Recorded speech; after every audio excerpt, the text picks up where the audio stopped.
Querido, a palavra Laodiceia é uma palavra grega, coloca aí no slide a palavra grega, Laodiceia, é formada por duas palavras, Laos, que significa povo ou povos, e de Kaios, que significa juízo. Então a própria palavra Laodiceia, ela também tem um significado profético. Ela pode ser entendida como o povo julgado ou o povo do juízo. Então Laodiceia pode ser o povo do tempo do juízo, ou seja, a igreja dos últimos tempos. Olha outra incrível revelação aqui. Jesus se apresenta apenas nessa carta de Laodiceia, que é a última. Jesus se apresenta como sendo o Amém. João diz assim, eis aqui, diz quem? O Amém. O Amém aqui, Jesus é colocado como o nome dele fosse o Amém. Apocalipse 3,14, lembra aí? Esta é a mensagem do Amém. Quem é esse Amém? Jesus. Ele se apresenta aqui a Laodiceia como o Amém, a testemunha fiel e verdadeira daquele que por meio de quem Deus criou todas as coisas. Ou seja, a única vez na Bíblia em que Amém se refere a um nome próprio é aqui. Jesus é identificado aqui como Amém. É o nome de Jesus aqui, digamos assim, é um apelido aqui dado a Jesus. Mas Amém significa o que, gente? Uma conclusão. Não é assim? Quando você termina a oração, você diz Amém. O Amém é sempre no final. O Amém é a conclusão. E Jesus chega para Laodiceia, não apenas como sendo mais uma igreja, mas sendo a última. E ele diz, eis o que diz o Amém. Laodiceia é a conclusão da história da igreja. Queridos, mas com base em que podemos afirmar que Laodiceia é profeticamente a nossa época, a nossa era? Então é isso que vamos responder agora. Quais as características históricas e sociais da cidade de Laodiceia que indicam profeticamente que nós estamos vivendo na era de Laodiceia? Não só, eu poderia ter acrescentado aqui, não só características históricas e sociais, características arqueológicas, características espirituais do povo, da cidade de Laodiceia, que são símbolos proféticos que se encaixam perfeitamente com os nossos dias e com a igreja dos nossos dias. Olha a primeira coisa, Laodiceia era um grande centro manufatureiro, industrial, comercial e financeiro. Você vai ver que Laodiceia estava muito à frente do seu tempo. Laodiceia era marcada por isso, era um grande centro industrial, comercial e financeiro. Os moradores de Laodiceia tinham muito em comum com as pessoas do nosso tempo. Eles viviam numa metrópole industrializada, na sua época, movida à atividade comercial, industrial e financeira. Laodiceia era um grande centro financeiro, suas atividades bancárias abrangiam grande parte do Oriente. Querido, as pessoas daquela cidade estavam focadas em ganhar dinheiro, em produzir riquezas para si. A ganância, a arrogância era marca registrada em Laodiceia. Lembra do que Jesus diz? Tu dizes, eu sou rico, de nada tenho falta. Era a arrogância, a ganância e a arrogância. O amor ao dinheiro era a marca de Laodiceia. Por isso Jesus diz, Apocalipse 3, 17 e 18, vocês dizem, somos ricos, estamos bem de vida e temos tudo o que precisamos, mas não sabem que são miseráveis, infelizes, pobres, cegos e nus. Então Jesus aconselha Laodiceia: comprem de mim, ouro provado no fogo, para que te enriqueças. O que é que Jesus está querendo dizer com isso? Observe que Laodiceia era um centro industrial, comercial e financeiro. As pessoas queriam enricar e se achavam ricas. Elas se achavam prósperas. Jesus está dizendo: vocês não passam de um bando de pobre, miserável. Porque tudo que vocês têm são coisas dessa terra. São coisas que não podem ser provadas pelo fogo da eternidade. São coisas que não vão sobreviver à passagem desta vida para a eternidade. Aí Jesus diz: o que vocês têm que fazer é comprar de mim ouro provado no fogo, para que de fato vocês possam enriquecer. O que Jesus está dizendo é: parem de juntar tesouro na terra e juntem tesouros nos céus. Esse ouro que ele se refere não é o ouro da terra, mas é riqueza celestial. Parem de investir o tempo de vocês, a vida de vocês em coisas aqui materiais e comecem a investir em coisas que durem por toda a eternidade. É isso que Jesus está dizendo para Laodiceia, e veja se isso não tem tudo a ver com a nossa era hoje. Olhando para a história desde o primeiro século, querido, desde o primeiro século, depois da vinda de Jesus, qual é a época em que os cristãos, de forma geral, estão mais envolvidos e sedentos pelo dinheiro, dominados pela ganância? Será que existe alguma outra época em que isso foi mais intenso do que a nossa época? Eu acredito que não. Eu acredito que nunca na história os cristãos foram tão amantes do dinheiro e das coisas materiais e acumuladores de bens como neste último século. E sabe qual é a diferença? Sempre existiu ganância, sempre existiu apego às coisas materiais no meio da igreja, mas a igreja combatia isso. A igreja repreendia isso. Mas na nossa era, não. A igreja, em grande parte, ela passou a incentivar isso, através de uma doutrina diabólica que entrou nas igrejas, e não só nas igrejas da televisão, ela está infiltrada na mente e no coração de muitos crentes. Uma doutrina diabólica chamada teologia da prosperidade, em que as pessoas estão dentro da igreja, mas o foco delas não é ganhar o reino de Deus, o foco delas é ganhar o reino na terra. O foco delas é enriquecer aqui e não comprar o ouro provado no fogo, que só pode ser comprado com Jesus. Querido, nunca na história a igreja foi tão amante do dinheiro como na nossa era. A igreja cristã, principalmente a igreja evangélica no mundo, está sendo liderada em grande parte por mercadores, verdadeiros mercadores, negociantes da palavra e da fé. O foco das mensagens é o dinheiro, é a prosperidade material e não a prosperidade ou a riqueza espiritual. Nós vemos coisas absurdas aqui no Brasil como dízimo de 30%, você já viu isso? Igrejas cobrando dízimo de 30%, que diz que é 10% para cada uma das pessoas da Trindade, 10% para o Pai, 10% para o Filho e 10% para o Espírito Santo.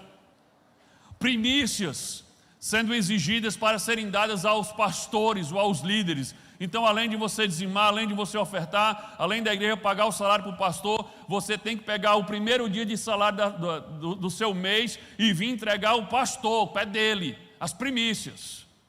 O pessoal fica pegando no Antigo Testamento, distorcendo para ganhar, para ter benefício próprio financeiro.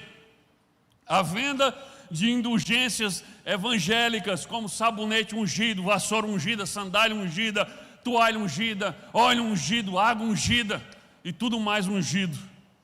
Querido, igrejas que são quase que instituições financeiras, elas abrem congregações e os pastores das congregações recebem meta financeira. Você tem que arrecadar tanto, porque se não arrecadar, fecha ou você é demitido. Isso nós temos nos nossos dias. A igreja nunca foi tão doente em relação à ganância, o amor ao dinheiro e às coisas materiais como na nossa época. Sempre houveram gananciosos, mas a liderança da igreja combatia isso. Hoje nós temos grande parte da liderança da igreja incentivando isso. Laodiceia é uma representação clara da igreja do nosso tempo. Segundo, Laodiceia era famosa. A cidade de Laodiceia era famosa pela produção de lã negra. Era uma lã especial, usada para a fabricação de roupas finas, de roupas caras. Laodiceia, no seu tempo, era um centro da moda.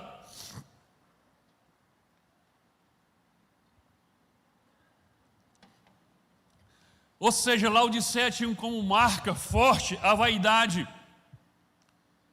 a preocupação com a aparência, preocupava-se em investir-se bem para seguir a moda e cuidar da aparência. Mas o que é que Jesus revela?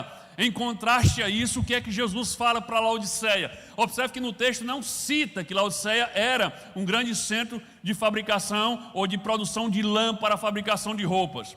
Mas olha o que Jesus disse, não encaixa aí. Essa informação nós descobrimos através de pesquisa, de arqueologia, de pesquisa histórica. Mas olha o que Jesus disse, não encaixa. Ele diz assim: vocês estão nus. Laodiceia se gabava por se achar bem vestida. Mas Jesus olha para ele e diz: vocês estão nus. E ele diz: eu aconselho a vocês o quê? Que comprem vestes brancas, para que a sua nudez não seja exposta. Por que Jesus está falando de vestes brancas? Aqui é um trocadilho com o fato deles produzirem roupas escuras. E aqui o escuro ele tem o símbolo do pecado, e o claro aqui tem o símbolo da luz, ou seja, da verdade que traz a luz. E Jesus está dizendo: vocês tinham que se vestir de vestes brancas, para que a vossa nudez não seja exposta, ou seja, o vosso pecado, a vossa imoralidade não seja exposta. Vocês pensam que estão vestidos, mas vocês estão nus. Espiritualmente falando, vocês estão nus. O que Jesus está dizendo aqui claramente é: troquem a vaidade pela santidade. E veja se essa não é a mensagem para os nossos dias. Igreja, troque a vaidade pela santidade. Vestes brancas significa pureza espiritual. Queridos, nós vivemos essa realidade na igreja dos nossos dias, sim. O dia de domingo tornou-se o dia nacional da vaidade evangélica. Na mente de muitos irmãos, é como se existisse um verdadeiro concurso de moda no prédio da igreja no domingo. Muitos se vestem para impressionar os outros e não para adorar. Se vestem para competir e não para se cobrir. Julgam os seus irmãos e atribuem valor a eles pelo que eles vestem e não pelo que eles são. Isso acontece hoje, sim, no meio da igreja, nos nossos dias. Laodiceia é um retrato perfeito da igreja dos nossos dias. Profeticamente falando, nós somos Laodiceia. E a mensagem de Jesus para nós é essa: vistam de vestes brancas, para que a sua nudez não seja exposta. Busque a santificação. Terceira característica: Laodiceia era destacada nos avanços de medicina, sobretudo na oftalmologia. Em Laodiceia, as pessoas tinham os melhores recursos médicos. Lá tinha uma escola de oftalmologia. Laodiceia, as pessoas tinham os melhores recursos para ver bem. Mas Jesus os acusa de serem o quê? Cegos. Olha que coisa incrível. Jesus diz: vocês são cegos. Eles se gabavam da sua medicina, eles se gabavam de terem todos os recursos para tratarem os seus olhos, mas Jesus olha para eles e diz: vocês são cegos. Vocês até podem enxergar bem, mas vocês não têm visão espiritual. E o conselho de Jesus foi o que para eles? Olha o conselho de Jesus, olha que coisa maravilhosa. Olha como encaixa com os relatos históricos de que lá de fato tinha o centro de oftalmologia. Jesus diz para ele assim: o conselho que eu tenho para vocês, cegos espirituais, unjam os seus olhos com colírio. Unjam seus olhos com colírio, para que possam de fato ver. Aqui ele está falando uma conotação espiritual. Vocês precisam abrir os seus olhos espirituais. Queridos, assim como a nossa geração, Laodiceia era um povo sem visão e sem discernimento espiritual. Um povo que não consegue ver nada além das coisas materiais, além das aparências. E a mensagem de Jesus é: abram os seus olhos espirituais, Laodiceia. Abram para ver, Jesus está às portas e vocês estão cegos. É isso que Jesus está dizendo para Laodiceia. É isso que Jesus está dizendo para nós. Enquanto Jesus está às portas, nós estamos focando o nosso olhar nas coisas deste mundo e não nas coisas espirituais. Quarta característica: Laodiceia era marcada pela indiferença. Ou seja, era um povo alheio às coisas espirituais. Por isso Jesus acusa Laodiceia de ser morna. Apocalipse 3, de 15 a 16. Eu sei o que vocês têm feito, sei que não são nem frios nem quentes.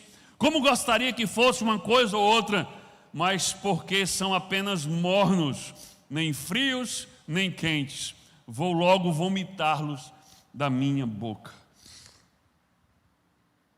O que são pessoas mornas? Além de pessoas indiferentes, são pessoas cambaleantes entre dois caminhos. Cambaleantes entre o caminho estreito e o caminho largo, entre as trevas e entre a luz. O morno é o famoso Raimundo, né? Um pé na igreja e um pé no mundo. Se você tem Raimundo, foi só o trocadilho para dar a rima. Não se ofenda com isso. São pessoas que estão dentro da igreja, mas completamente focadas nas coisas desta vida. Elas querem estar na igreja, mas elas também querem estar no mundo. Elas estão cambaleantes entre a luz e as trevas, entre a porta estreita e a porta larga, entre o caminho estreito e o caminho largo. Elas não são quentes e nem são frias. Elas são pessoas que estão em cima do muro. Jesus diz: melhor seria que fosse fria de vez, ou melhor seria que fosse quente, mas porque é morno eu vou vomitar-te da minha boca. Ou seja, eu vou colocar você para fora do meu corpo. E a igreja é o quê? O corpo de Cristo. Queridos, mas temos um significado ainda mais estarrecedor no versículo 3 e 20. Aquele versículo que eu digo quase todo domingo aqui, né? E eis que estou à porta e bato. Queridos, sabe o que é estarrecedor aqui? É que também aqui significa que Jesus, falando à igreja de Laodiceia, ele está dizendo: eu estou, igreja, eu estou do lado de fora. Isso é estarrecedor. Jesus está dizendo: eu estou do lado de fora, eu estou à porta, estou batendo. Eu não estou dentro, eu estou fora. Em Laodiceia, tinha espaço para tudo, menos para Jesus. Em Laodiceia prega-se de tudo, menos a mensagem da cruz. Que ele cresça, que eu diminua, que eu negue a mim mesmo, que eu morra para mim mesmo. Tome a minha cruz e sigam. Então, queridos, para mim não há dúvida de que estamos vivendo a era de Laodiceia, a última era da igreja. Nós somos Laodiceia, a igreja do fim dos tempos. E o que Jesus disse para Laodiceia, ele está dizendo para cada um de nós.